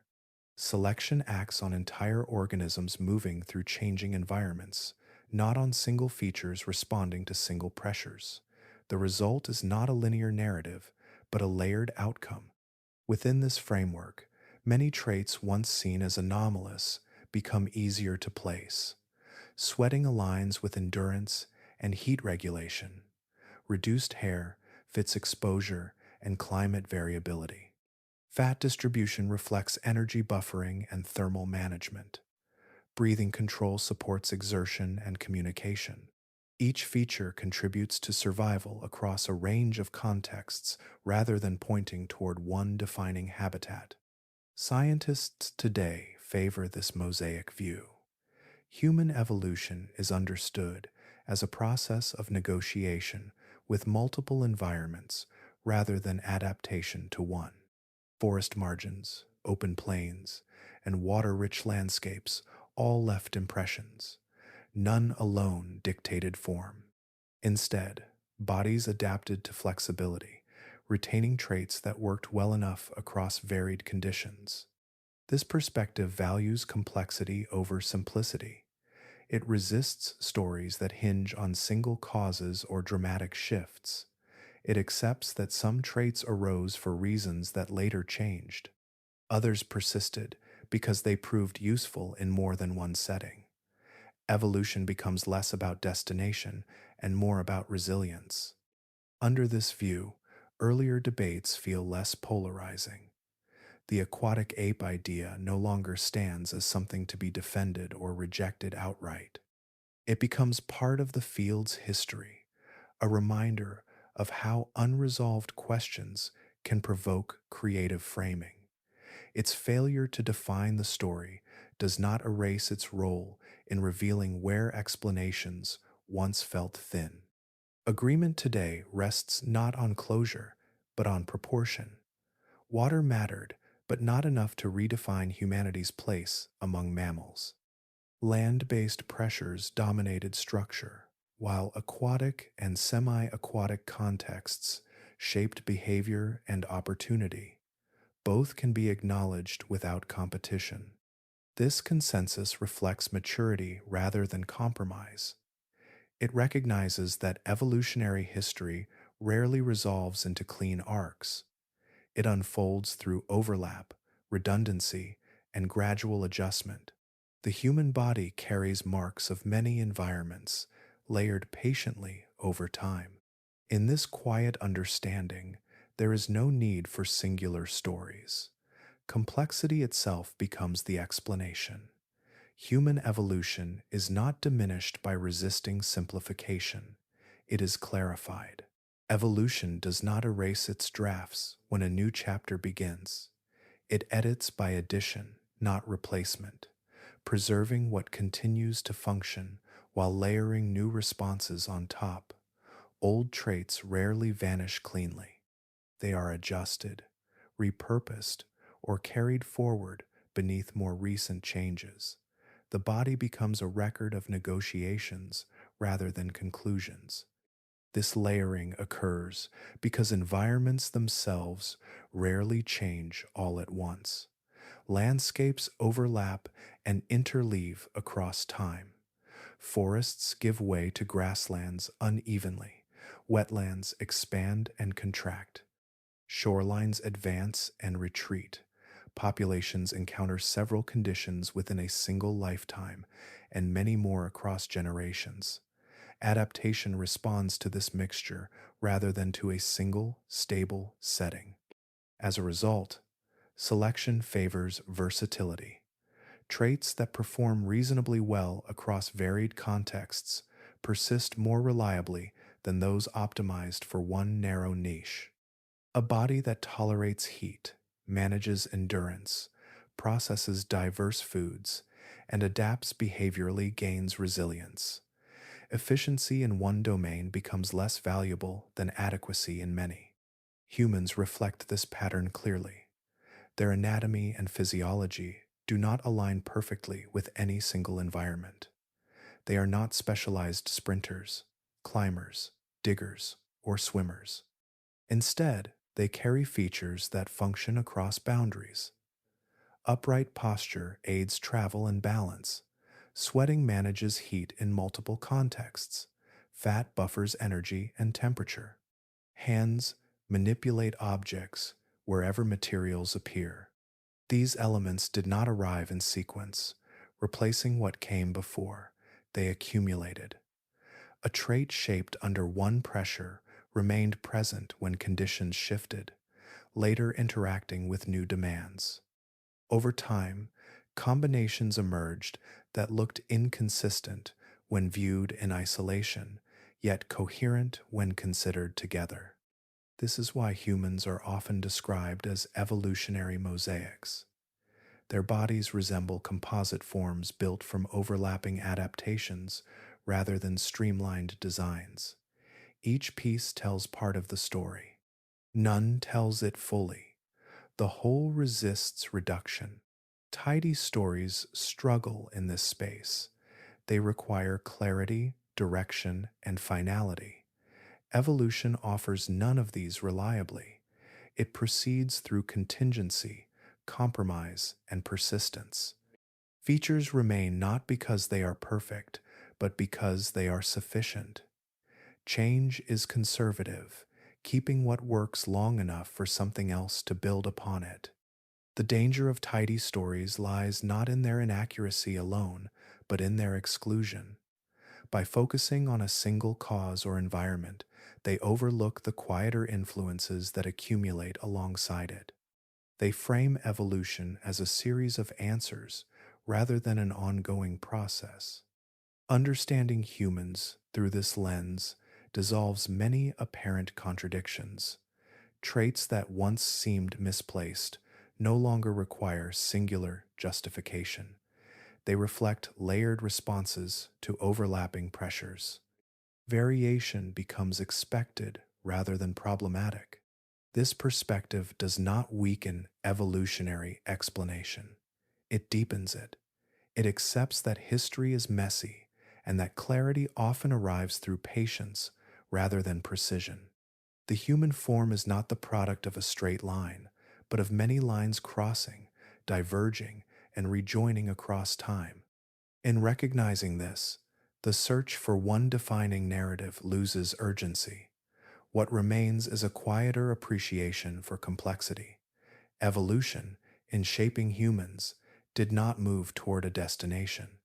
It moved forward, carrying its past with it, leaving behind a body that holds many stories at once. Progress in science often begins where comfort ends. Anomalies draw attention not because they promise answers, but because they refuse to settle. They appear as quiet irregularities, details that do not align cleanly with expectation. Left unattended, they persist. Examined closely, they begin to reshape understanding. These moments matter because established frameworks are built on repetition. They rely on patterns that hold true often enough to guide explanation. When something falls outside that pattern, it exposes the assumptions beneath it. An anomaly does not negate a theory outright. It reveals where a theory thins, where explanation has been stretched to its limit. Questioning those limits is a healthy act. It does not imply rebellion against knowledge, but engagement with it. Science advances not by protecting ideas from challenge, but by subjecting them to sustained pressure. Assumptions become visible only when tested. Without that testing, they harden into belief. Throughout scientific history, many ideas once dismissed returned later with renewed relevance. Sometimes they were proven wrong definitively. Other times, they were revealed as incomplete, awaiting tools or perspectives not yet available. Rejected hypotheses leave behind scaffolding. They map where inquiry once reached and where it paused. The value of such hypotheses lies not in their survival, but in their contribution. They expand the space of possibility. They encourage alternative measurements and comparisons. They prompt new questions, even when the original framing falls away. In this sense, rejection is not failure, it is refinement. Science operates through this cycle continuously. Ideas are proposed, tested, narrowed, and often set aside. Evidence accumulates unevenly. Consensus emerges slowly. At no point does the process declare finality. Conclusions remain provisional, open to revision as methods improve and data deepens. Understanding science as a process rather than a verdict changes how ideas are evaluated. The goal is not to identify a single correct story, but to approach reality more closely over time. Error becomes informative rather than embarrassing. Uncertainty becomes an invitation rather than a threat. Bizarre ideas play a role within this system precisely because they stretch it. They test boundaries and reveal where caution becomes stagnation. They remind researchers that explanations are constructed, not discovered whole. Even when they fail, they illuminate the contours of what remains unknown. In the story of human evolution, such ideas highlight complexity rather than diminish it. They draw attention to the layered nature of adaptation and the limits of tidy narratives. They slow the rush to closure, keeping curiosity active where certainty would silence it. This persistence is not romanticism, it is discipline. Science moves forward by resisting simplicity when reality proves otherwise. It listens longest where the fit is poor, knowing that rough edges often conceal deeper structure. In the end, the importance of bizarre ideas is not whether they endure, but how they shape the questions that follow. They keep inquiry open, flexible, and responsive. They ensure that understanding remains provisional, guided not by the desire for comfort, but by the willingness to look again, slowly and carefully, at what does not yet make sense. Human origins sit closer to identity than most scientific subjects. They do not describe a distant species or an abstract process alone. They speak to where bodies came from, what shaped them, and how long that shaping took. In this way, evolutionary history touches lineage as much as it touches biology, folding ancestry into the present. Ancestry offers continuity. It links individuals to a longer story, one that stretches beyond memory and culture. When that story feels coherent, it provides grounding. When it becomes uncertain, it unsettles. Gaps appear not only in data, but in meaning. The past no longer feels settled beneath the present. Uncertainty produces discomfort because it resists closure. Humans are accustomed to narratives with beginnings and directions. They seek origins that lead somewhere recognizable. Evolutionary explanations, when they fracture into overlapping pressures and incomplete records, interrupt that expectation. They ask for patience rather than certainty. Origin stories carry emotional weight because they imply belonging. They suggest a place in the world, a relationship to land, climate, and other life. Stories centered on plains, forests, or coasts quietly frame how humanity imagines itself as hunters, gatherers, travelers, or caretakers. Each image carries values along with evidence. When an idea challenges those images, it can feel intrusive. It does not merely propose a different environment, it reshapes the metaphor through which ancestry is understood. The aquatic ape idea touched this sensitive space. It suggested unfamiliar settings, altered emphasis, and a less singular origin. Even without claiming truth, it shifted tone. That shift mattered.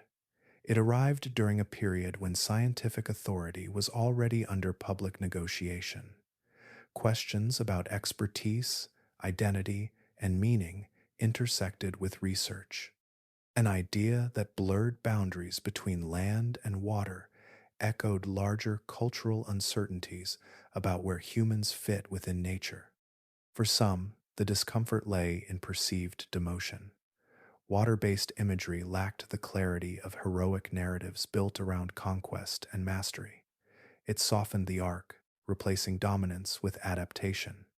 For others, it introduced vulnerability, exposure, and dependence into a story often framed around control. The reaction was rarely about facts alone. Evidence could be debated calmly. Meaning could not. The idea struck a nerve because it altered context rather than data. It suggested that familiar traits might have arisen under conditions less central to established identity narratives. That implication lingered even after the theory itself faded. Science does not operate outside these currents. Researchers are trained to separate evidence from emotion, yet they remain human participants in cultural landscapes. Origin stories circulate beyond laboratories, shaping education, media, and memory. When science revises them, it intervenes in shared imagination. Over time, the intensity cooled. The idea became one chapter among many in the long conversation about human evolution. Yet its impact revealed something enduring. Human origins feel personal because they sit at the intersection of knowledge and self understanding. They invite reflection not only on what happened, but on what it means to belong to a species with a deep, complex past. In that intersection, resistance and curiosity often coexist. Ideas can be rejected intellectually while remaining resonant emotionally. The aquatic ape idea passed through this space briefly, leaving behind not answers, but insight into why questions of origin rarely remain abstract for long. The shore is not fixed. Over millions of years, the boundary between land and sea has shifted back and forth, guided by ice, temperature, and the slow breathing of the planet itself. Glaciers grow and melt, water locks away, then returns. Coastlines advance, retreat, and rewrite themselves repeatedly, erasing old edges as new ones appear. During colder periods, vast amounts of water become trapped in ice sheets. Sea levels fall, sometimes by more than 100 meters. Continental shelves emerge, forming broad plains where waves once moved. Rivers cut new paths, wetlands spread. What appear today as shallow seas once lay open to sky and footstep. When the climate warmed again, the ocean reclaimed these spaces, covering them patiently and thoroughly. Early humans lived through several of these cycles. Groups settled and moved across landscapes that no longer exist. Camps, pathways, and foraging grounds that once lay along fertile coasts now rest beneath layers of water and sediment. The archaeological record preserves only what survived inland. What lay nearer the shore was often the first to disappear. This imbalance shapes what is known. Evidence near water is harder to find, harder to excavate, and harder to interpret. Waves scatter tools, currents bury hearths, organic material dissolves. Even stone shifts over time. Where inland sites remain visible, coastal ones sink quietly beyond reach. Some traces endure underwater. Stone tools appear occasionally on the seafloor. Bone fragments emerge from dredging operations. Submerged caves preserve markings and deposits sealed by rising seas. Each discovery hints at broader patterns, yet they remain isolated. The ocean protects and obscures at the same time. Underwater archaeology advances slowly. Visibility is limited. Exploration is expensive. Vast areas remain unmapped. What is found often lacks context, stripped of surrounding detail by erosion. Without that context, interpretation becomes cautious. One artifact cannot reconstruct a way of life.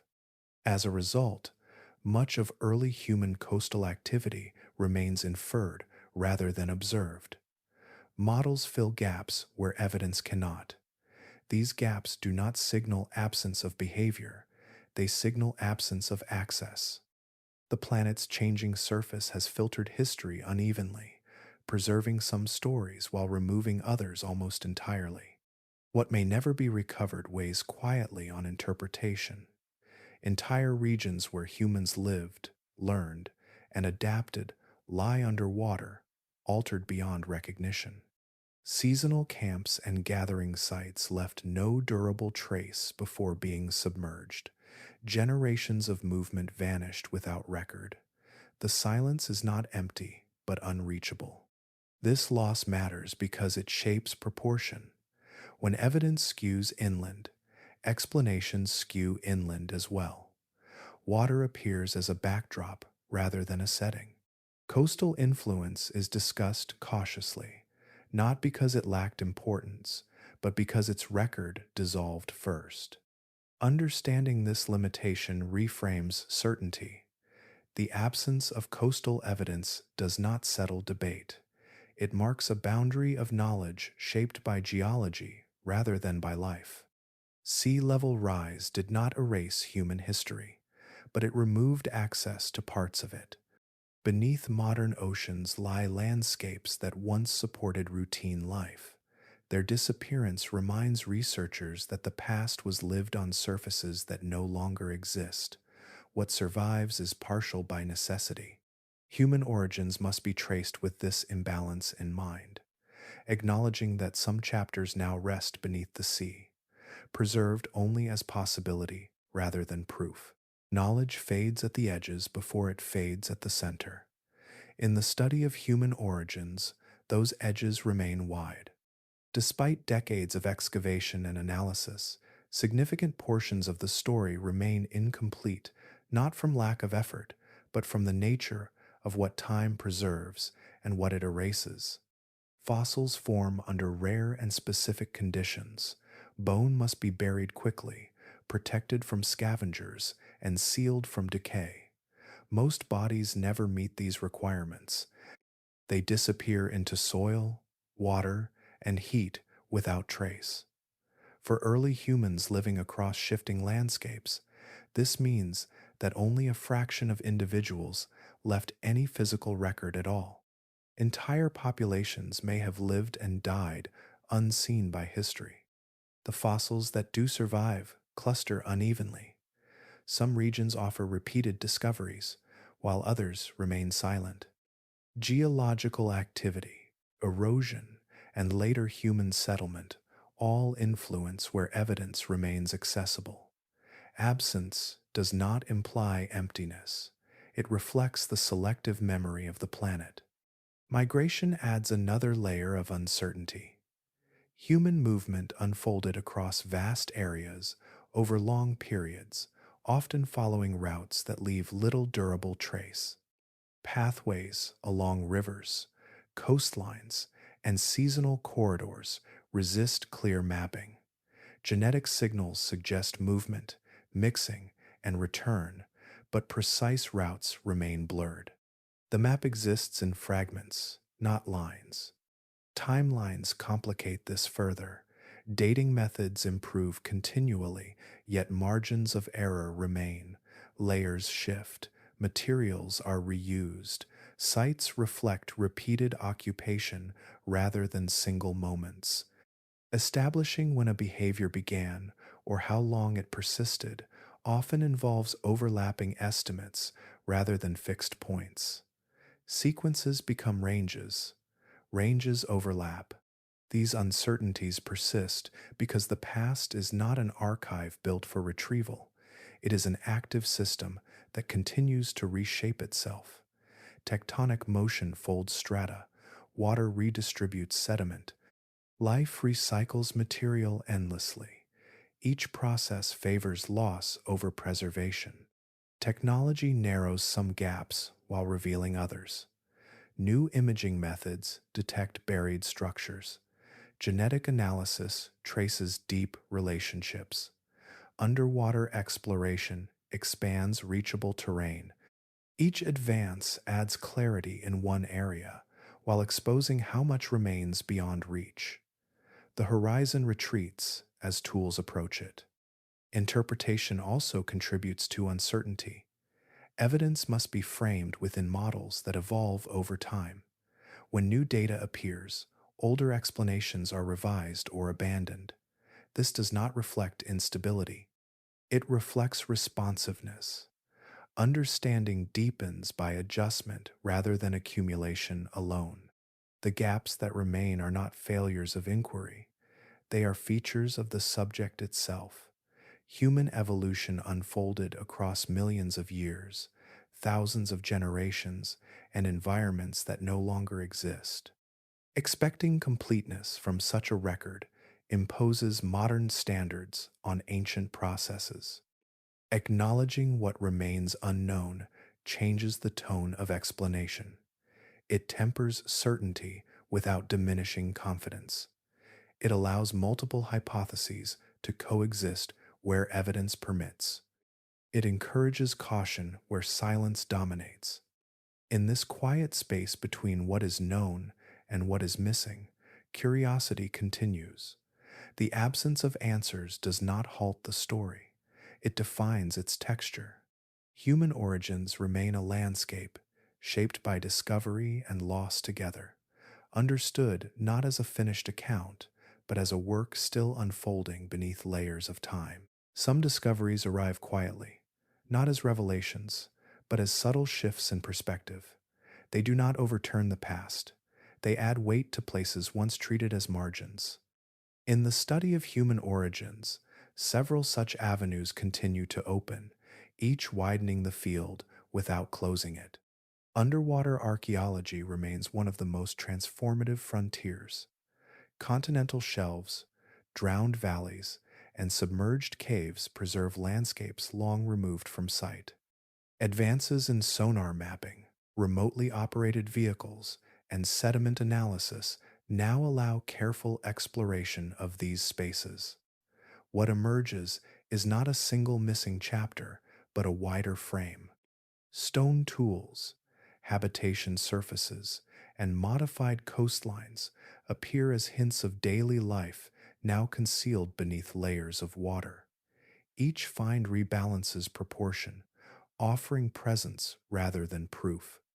Genetic research deepens this expansion from a different direction. Ancient DNA reconstructs relationships rather than places, tracing movements, mixing, and isolation across vast spans of time. As sequencing becomes more precise, faint signals once dismissed as noise gain clarity. Subtle adaptations tied to diet, metabolism, and physiology begin to align with environmental variability. Genes do not narrate landscapes directly, but they register pressure. Their patterns reflect long exposure to conditions that shaped survival quietly and repeatedly. Dating techniques advance in parallel. Improved calibration, refined isotope analysis, and better integration of multiple methods reduce uncertainty at critical junctures. Timelines compress or extend. Overlaps sharpen. Behaviors once separated by apparent gaps are revealed as concurrent. The rhythm of change becomes smoother, less punctuated. Evolutionary events no longer appear as isolated leaps, but as gradual adjustments unfolding across overlapping intervals. Together, these developments alter emphasis rather than direction. They do not resurrect discarded models wholesale. They enrich context. As blind spots narrow, explanation grows more dimensional. What once seemed improbable becomes merely unresolved. What felt settled acquires texture.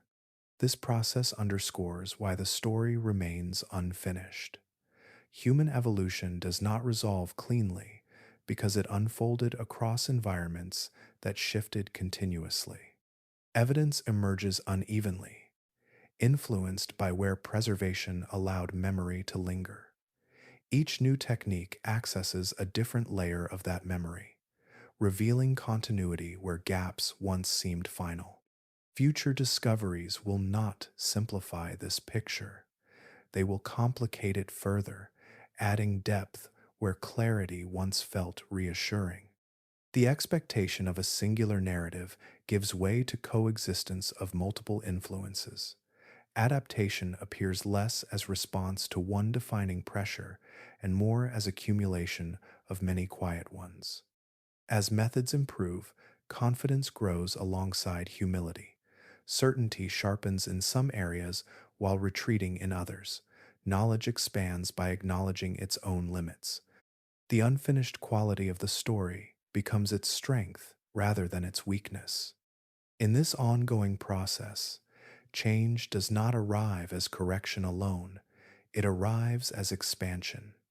Human origins stretch outward as new terrain becomes reachable, both literal and analytical. Beneath the sea, within the genome and across refined timelines, the past continues to offer fragments. Each fragment adjusts balance. None closes the account.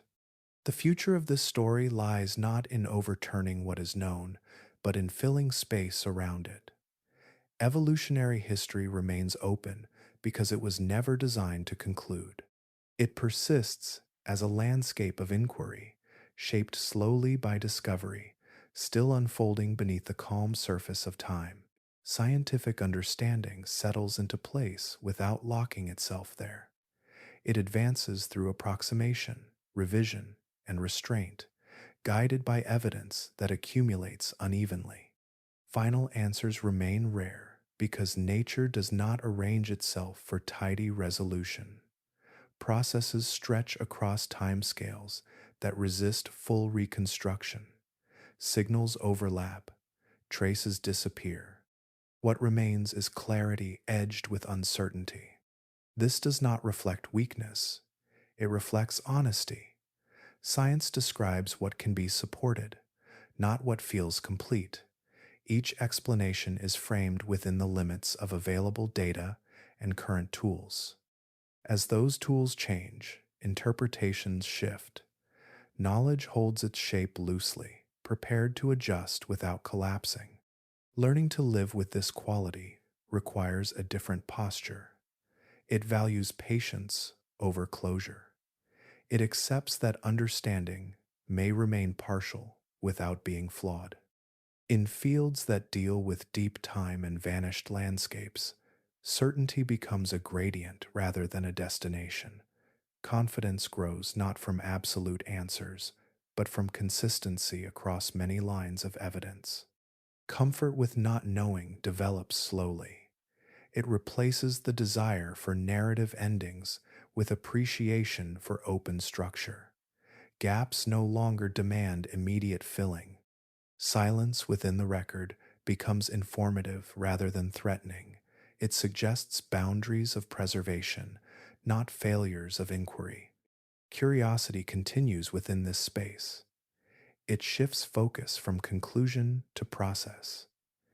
Instead of asking what finally happened, attention moves toward how understanding evolves. Each discovery alters context rather than closing discussion. Interest remains active because the terrain is not exhausted.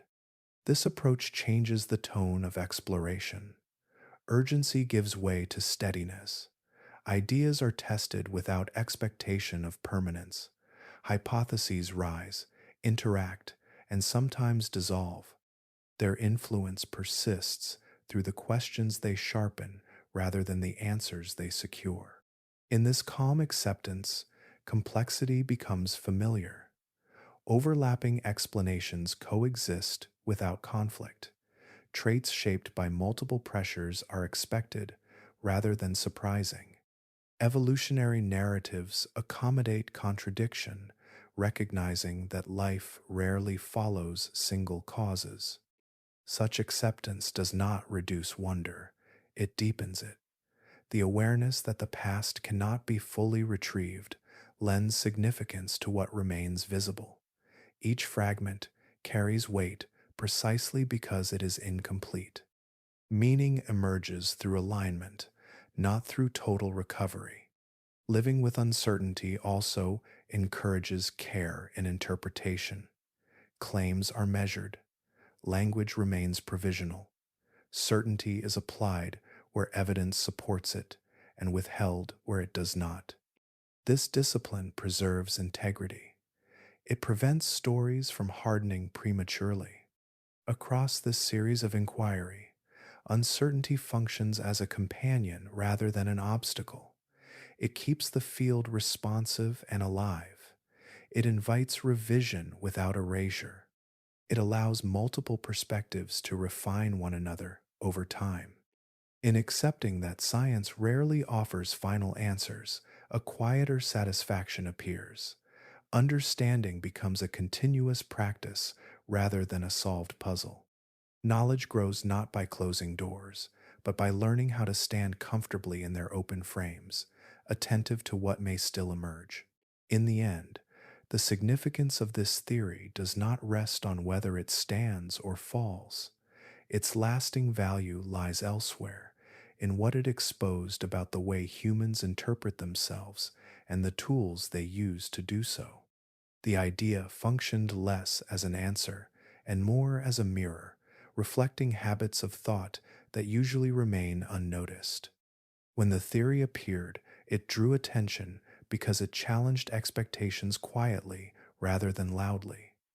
It did not arrive as a declaration, but as a reframing. That reframing revealed how strongly people rely on coherence when confronting deep time. Faced with scattered traits and incomplete records, the human mind seeks alignment. It prefers stories that move smoothly from cause to outcome. When such stories fracture, discomfort follows. This response reveals how humans process uncertainty. Evidence is weighed not only for accuracy, but for how well it fits existing frameworks. An idea that unsettles structure invites resistance even before it is tested fully. The reaction becomes part of the scientific process itself, shaping which questions are pursued and which are deferred. The theory also reveals how science evolves. It progresses not as a straight accumulation of facts, but through tension between explanation and anomaly. Proposals emerge where understanding thins. They press against boundaries, sometimes stretching them, sometimes snapping back. Each outcome informs the next iteration. Even ideas that do not endure leave imprints on method and emphasis. Within this cycle, rejection plays a role as constructive as acceptance. When an idea is set aside, it clarifies standards of evidence and sharpens interpretive discipline. It refines language and expectation. It reminds researchers where analogy becomes overreach and where caution preserves clarity. At the same time, the theory demonstrates that mystery survives scrutiny. Careful examination does not dissolve all uncertainty. Instead, it defines it more precisely. Questions narrow. Unknowns gain shape. What remains unexplained becomes less vague, more bounded. This persistence of mystery is not failure. It is a feature of inquiry into deep history. Some aspects of the past resist closure because the record itself is incomplete by nature. No amount of analysis can recover what geology has erased entirely. Understanding adapts to that reality by becoming probabilistic rather than absolute. The story also reveals how scientific culture navigates meaning. Ideas touching on human origins resonate beyond data. They intersect with identity, memory, and narrative tradition. Scientific evaluation occurs within that context, influenced subtly by what feels plausible or disruptive. Recognizing this influence strengthens rather than weakens the practice. Ultimately, the theory reveals less about ancestral habitats than about intellectual process. It shows how curiosity persists even when conclusions remain provisional. It illustrates how science balances imagination with restraint, openness with rigor. What endures is not a verdict, but a pattern. Inquiry advances through engagement with uncertainty, not through its elimination.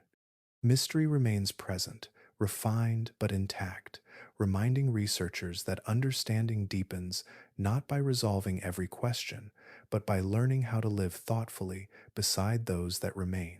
Water waits without urgency. It has always done so, long before shorelines carried names or paths, learned the rhythm of footsteps. In every age of human life, it offered continuity and motion, a resource that changed form without leaving. Streams narrowed, widened, slowed. Lakes filled and vanished. Coasts shifted. Yet, water remained present enough to shape routine survival. As survival, water was never abstract. It cooled bodies, carried nutrients, softened ground, and gathered life toward its edges. It allowed plants to spread and animals to gather. For early humans, it shaped days quietly. Finding water meant finding food. Following water meant tracing routes that repeated year after year. In this way, it organized movement without command. Over time, water also became memory, not memory held in stories alone, but memory etched into behavior. Repeated visits formed familiarity. Seasonal return established expectation. Hands learned textures of wet stone and shell. Feet learned how ground changed near banks and tidal flats. These experiences did not require reflection. They accumulated through presence. Memory persists even as environments shift. Landscapes that once held daily life now rest beneath water, their outlines softened beyond recognition. What remains is not a map, but an inheritance of pattern. Humans still gather where water meets land, settlements cluster near rivers, cities rise beside coasts. These choices echo earlier rhythms, adapted but recognizable. Water remains a constant presence because it resists ownership. It moves through territory rather than belonging to it. It crosses boundaries, erodes borders, and reconnects separated spaces. Human history unfolded alongside this movement, shaped by a resource that never stayed entirely still. This constancy lends water a quiet familiarity. It feels known without being fully understood. It holds no single meaning, yet carries many. It sustains without explanation. It remembers without recording. Its influence does not announce itself, yet it remains central. In the study of human origins, water often appears at the edges of explanation, neither cause nor coincidence. It occupies a middle ground, persistent but understated. It shaped opportunity rather than destiny. It influenced behavior without rewriting anatomy. It offered a setting where adaptation unfolded gradually. That subtlety explains why water continues to feel present in reflection. Its role was never singular, yet it was never absent. It accompanied movement, survival, and settlement without demanding recognition. Even as theories rise and fall, water remains woven through the narrative as a background that refuses to fade.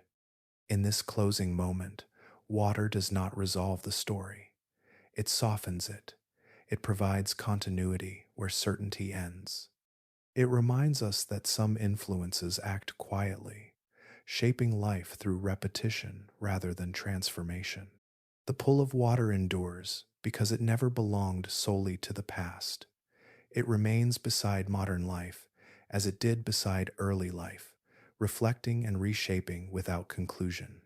In that persistence lies its familiarity, not as an answer, but as a presence carried forward through time, steady, adaptable, and quietly shaping the human journey.